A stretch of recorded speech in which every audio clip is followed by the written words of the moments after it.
In this video, I will show you how to fix professional mode not showing on Facebook.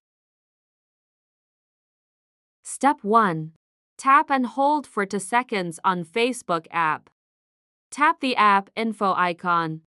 Scroll down. Tap Storage.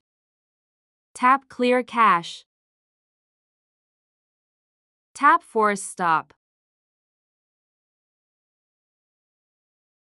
Step 2. Open the Play Store and update your Facebook app. Step 3. Tap Profile. Tap Edit Profile. Provide accurate information in your profile. Step 4. Tap Profile. Tap the 3 dots icon.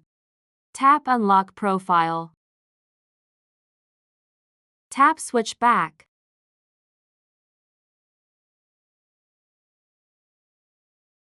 Again, tap the 3 dots icon. Now showing professional mode. Now you can use professional mode on your Facebook profile.